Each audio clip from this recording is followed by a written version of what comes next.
We're a humanitarian nation, but the legacy of the Obama-Clinton interventions will be weakness, confusion, and disarray. A mess. We've made the Middle East more unstable and chaotic than ever before. We left Christians subject to intense persecution and even genocide. We have done nothing to help the Christians, nothing. And we should always be ashamed for that lack of action. Our actions in Iraq, Libya, and Syria have helped unleash ISIS. And we're in a war against radical Islam, but President Obama won't even name the enemy. And unless you name the enemy, you will never, ever solve the problem.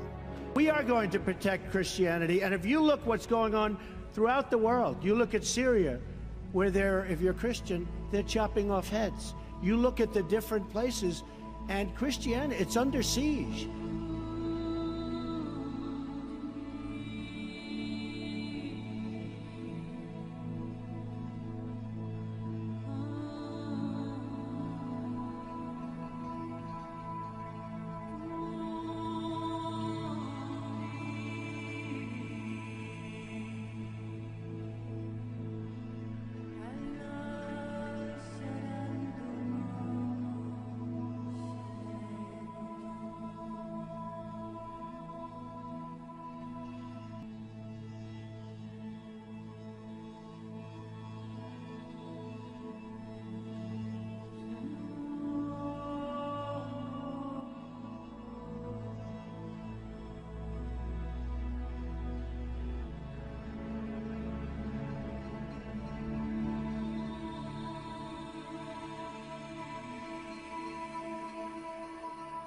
And you know, very sadly, if they're Christian, they don't come in.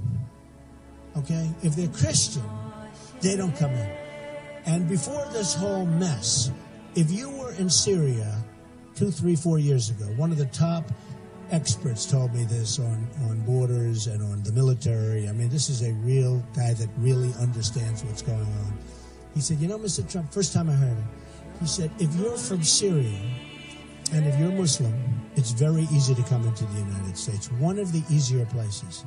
But if you're from Syria and if you're Christian, it's almost impossible to come into the United States. One of the hardest things to do.